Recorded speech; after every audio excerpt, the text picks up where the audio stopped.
Ah ben évidemment. Donc on est uniquement dans le poids de la parole. Attendons ce qui va se passer. Et pour l'instant, gardons notre sang-froid et faisons appliquer nos lois en Europe lorsque celles-ci risquent d'être circonvenues et que elles peuvent, et si on les applique pas, conduire effectivement à des interférences. On l'a fait en Roumanie. Il faudra évidemment le faire si c'est nécessaire en Allemagne. This is my video update on this Saturday afternoon, January the 11th, coming to you from Nicosia, Cyprus.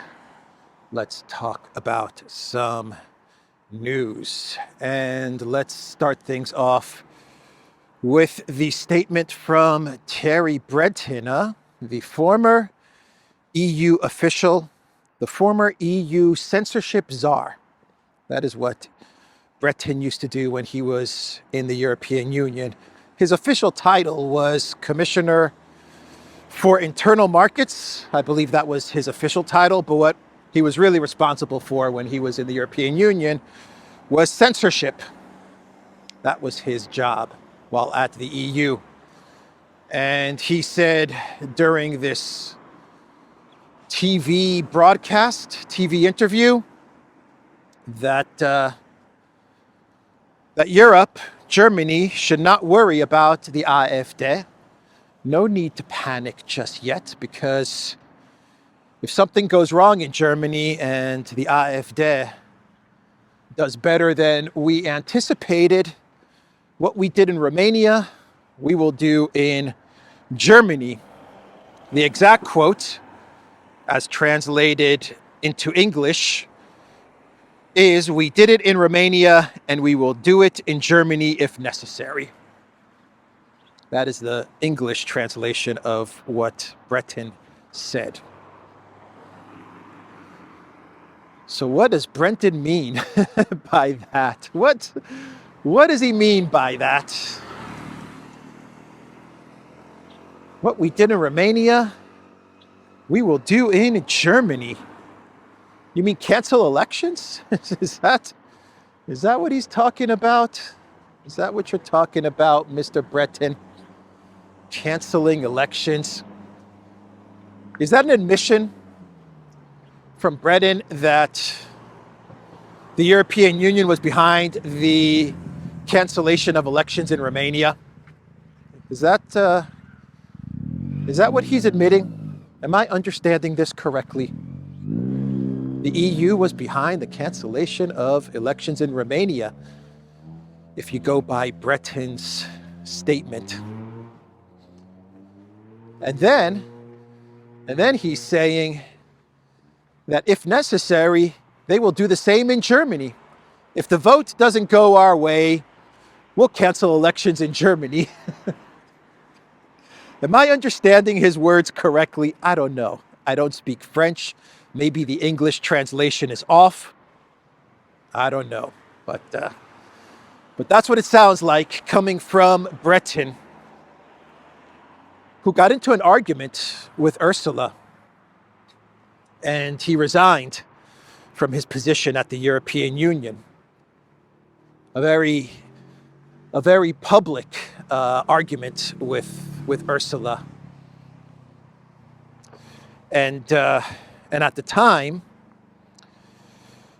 he was threatening Musk, and Ursula didn't have his back. She threw him under the bus. I remember that.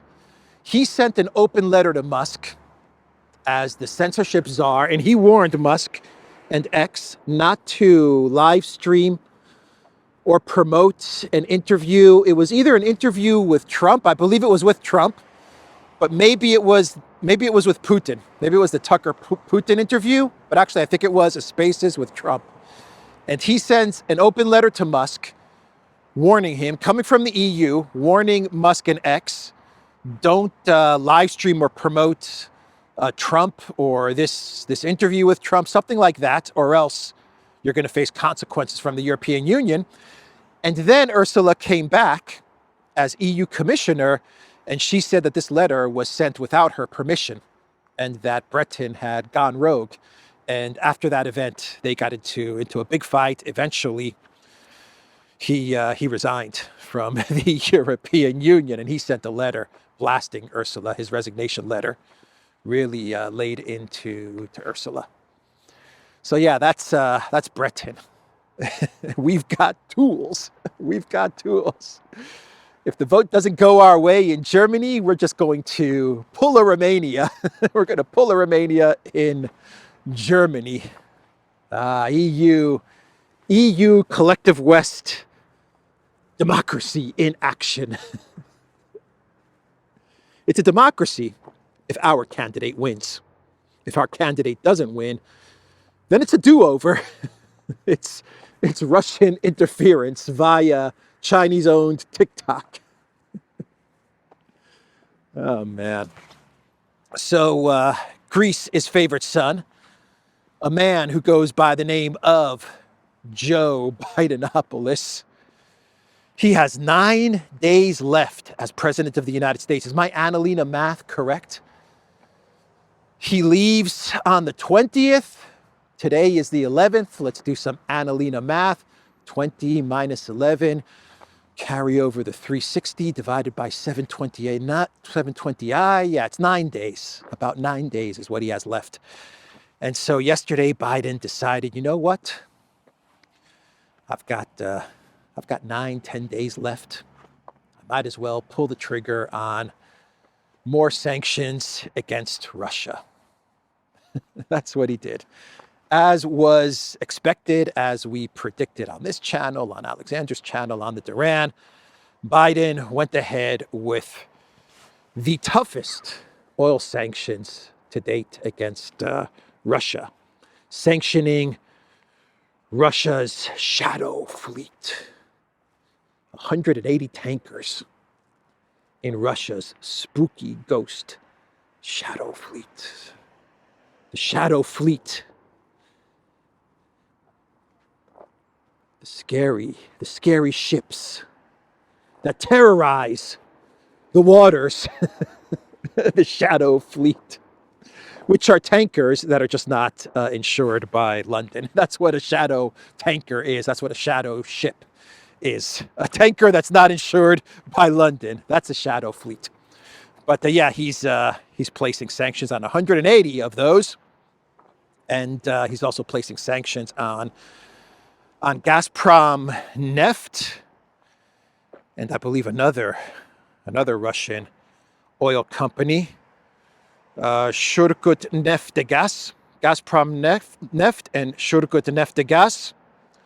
And he's also placing a ton of sanctions on CEOs and top-level officials of these Russian companies, and he's just sanctioning everything.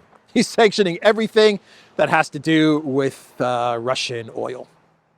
The entire thing, the entire process, value chain, procurement chain, it's all being sanctioned by Bidenopoulos. This is going to cause inflation, price increases. Absolutely, no doubt about it. No doubt about it. Does Biden care? No, he doesn't care. He couldn't give a damn. Reuters says U.S. hits Russian oil with toughest sanctions yet in bid to give Ukraine and Trump leverage.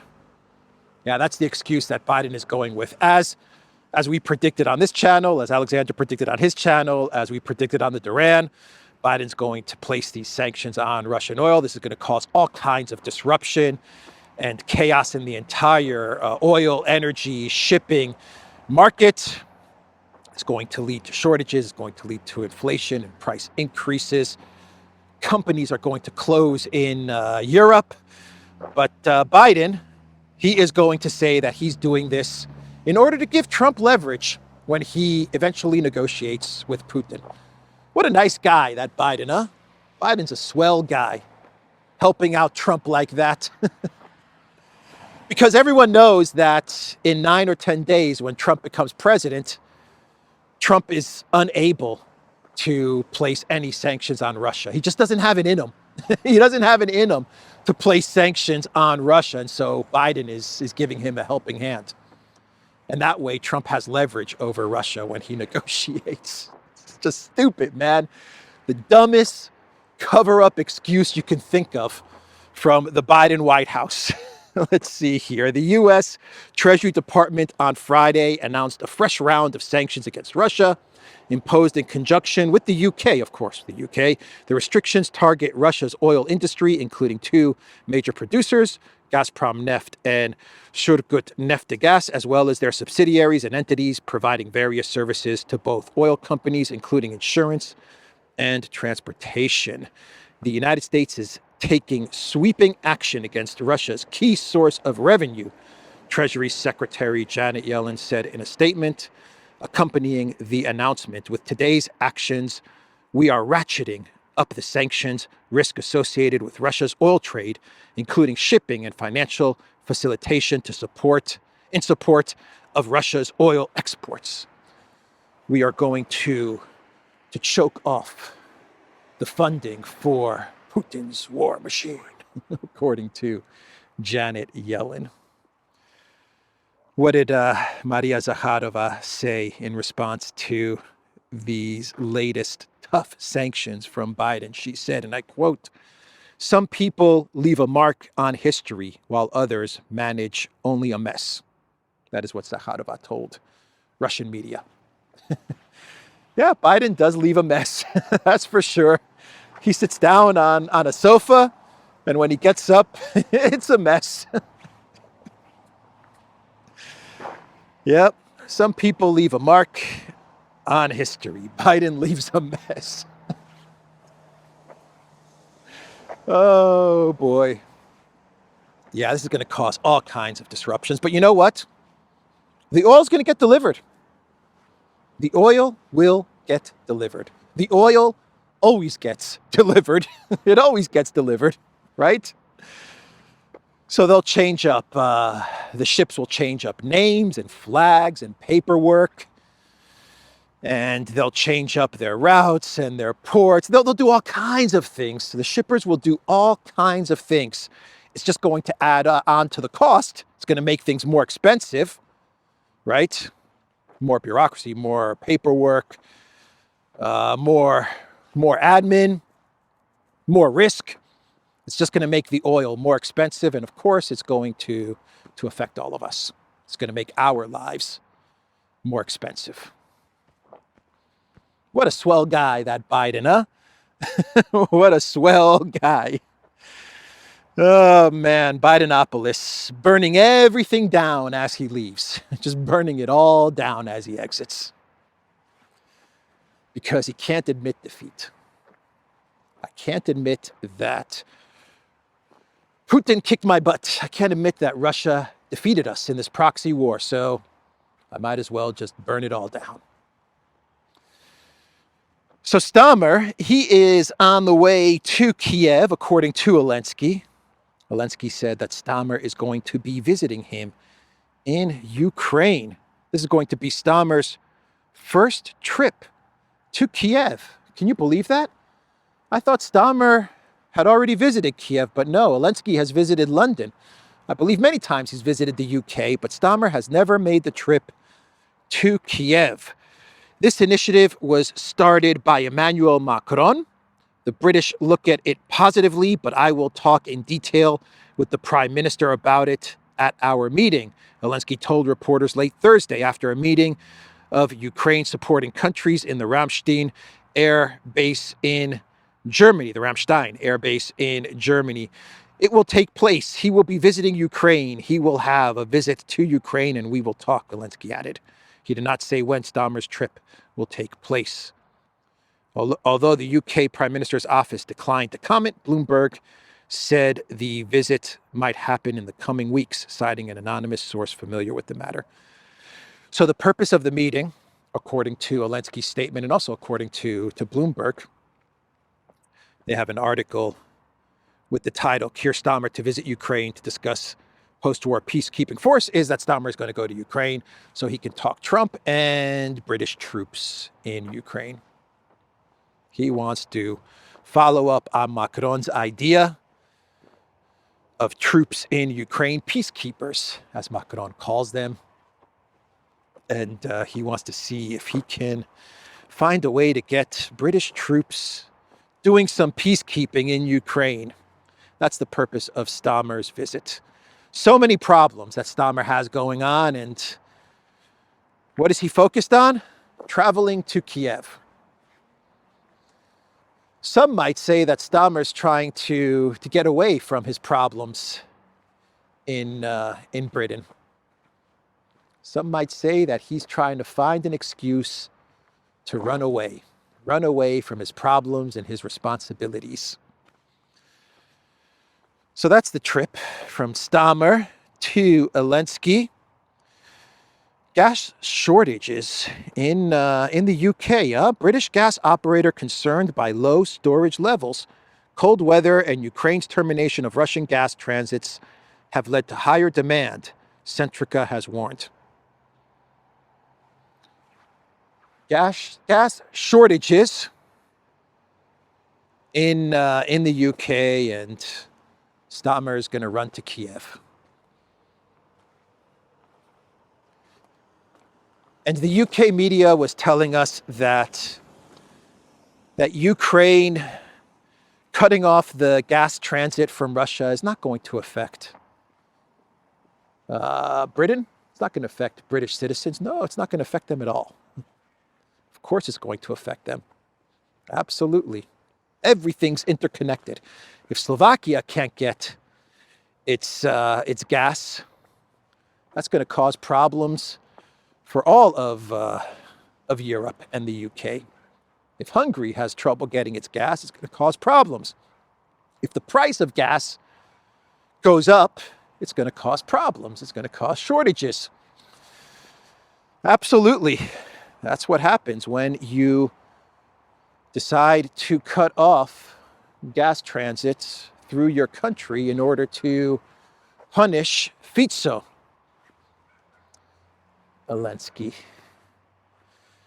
So, in Ukraine, on the front lines, we are getting reports that the heavily fortified town city of Toretsk has effectively been captured by the Russian military.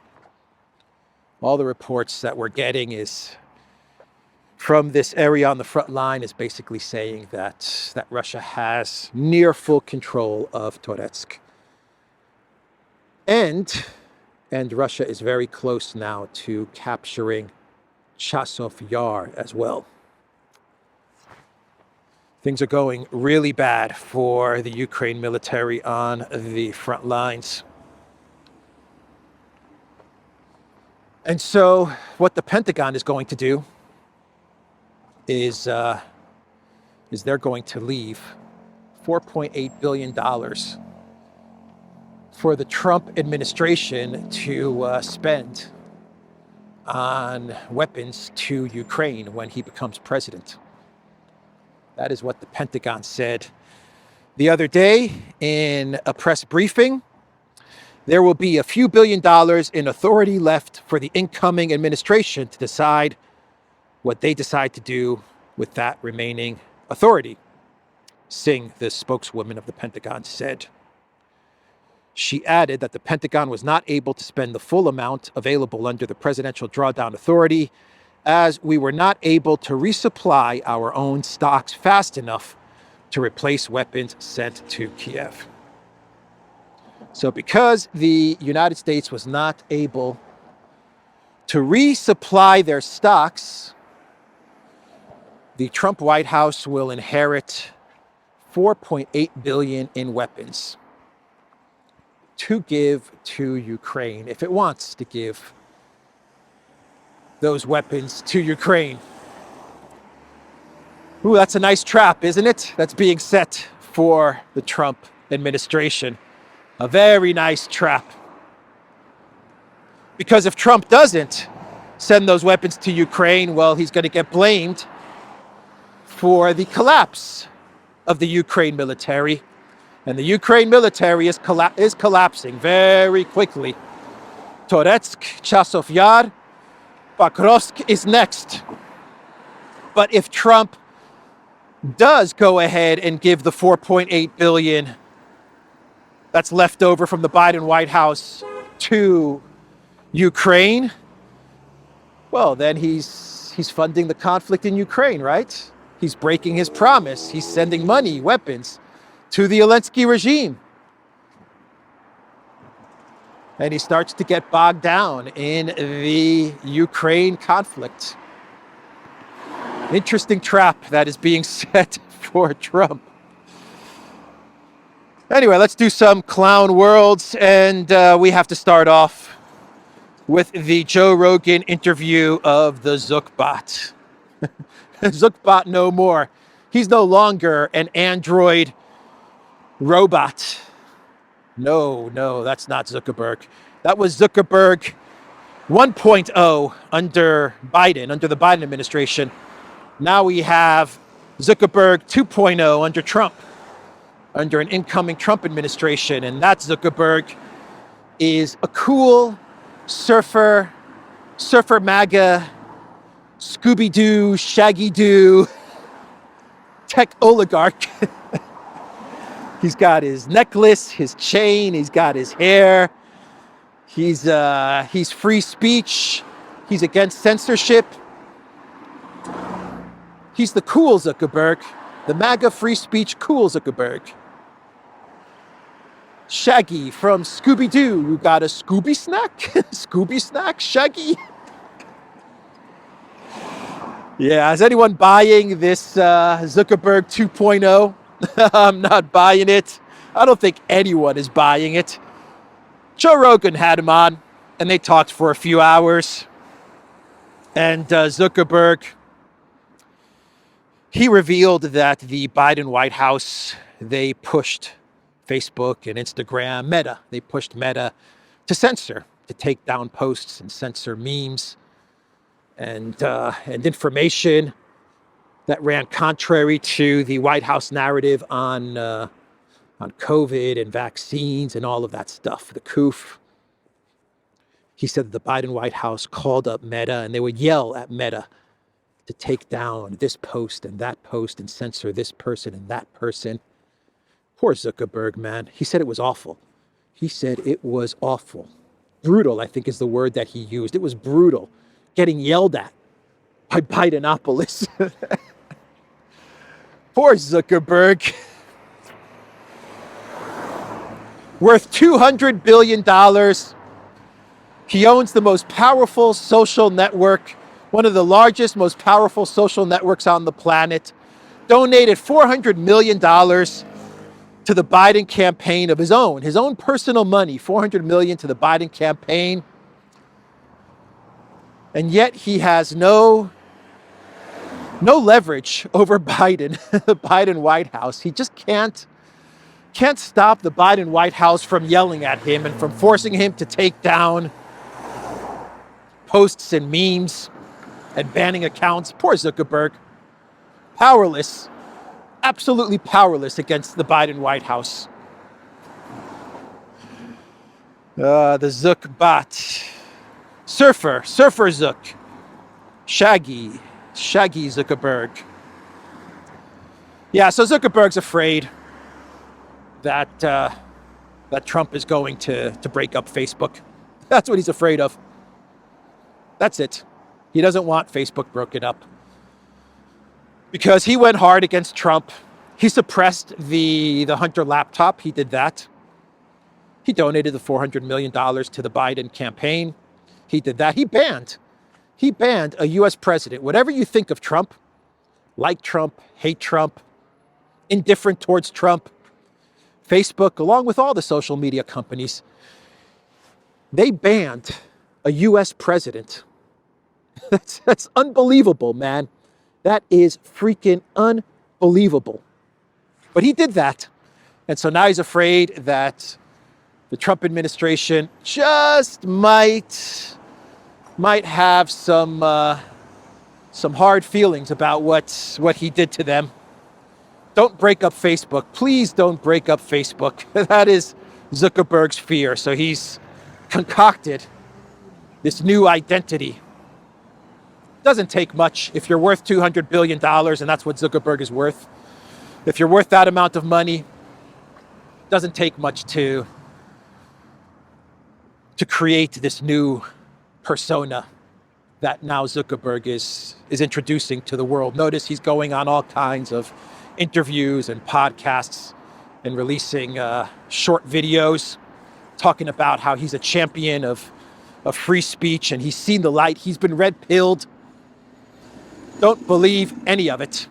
If Harris had won the election, Zuckerberg would be canceling accounts like crazy. Absolutely. Anyway, Lithuania, they claim that Kaliningrad is theirs. EU state hints at claim to Russian territory. The president of Lithuania, Nausėda, posted on X, "What comes next? The burning of books. Russia's decision to rename a museum dedicated to Kristijonas Donelaitis, a classic of Lithuanian literature, is yet another unacceptable attempt at rewriting history, even though the old inhabitants of Lithuania Minor, now part of the so-called Kaliningrad Oblast, are long gone. The last signs of Lithuanian culture there must be safeguarded, no matter how hard Russia tries. Karaliashis will never become Kaliningrad." So that's the name that he's giving to Kaliningrad. He wasn't upset when Zelensky was renaming all kinds of things in Ukraine, was he? And tearing down statues and stuff like that. He was happy when they were doing that to Russians. Absolutely happy when they were doing that to Russian culture and Russian literature and Russian history. But when it's done to Lithuania, it doesn't feel too good, does it? President Nausėda. So Peskov said, in response to this, Lithuania is an unfriendly state that, among other things, as it turns out, has territorial claims. That's what Peskov told journalists at a press briefing on Friday. He added that such comments justify the security measures taken by Moscow. Maria Zakharova said that President Nausėda is another goofball voicing his historic fantasies. She called him a goofball. That's what Zakharova called the president of Lithuania. A goofball. Anyway, that's another clown world. What else? What else should we talk about? Let's go back to Zuck. Let's go back to the Zuck bot. And there's a publication, I believe this is a French publication, which put out a title, and this is translated into English, "A 360-degree turnaround. Mark Zuckerberg from emotionless geek to pro-Trump influencer." That's the translated title of this publication. Marianne. It's actually got community noted. The community note on this title says 360 degrees represents a full turn, not a half turn. Therefore, after a 360-degree turn, you go back in the same direction, not the opposite direction. Annalena was onto something when she put out her 360-degree line, huh? When she said that, she was onto something. Absolutely onto something. Yeah. So Zuckerberg goes from a geek to pro-Trump, according to this French publication. It's a 360-degree turn, but then it gets community noted to say that, well, that's not really a 360-degree turn. Oh, man. Anyway, that's the video, everybody. TheDuran.locals.com. We are on Rumble, ODYSEE, BitChute, Telegram, Rockfin, and X. Go to the Duran shop, pick up some merch, like what I'm wearing in this video update. My Duran hoodie, my Duran bomber jacket. The link is in the description box down below. Take care.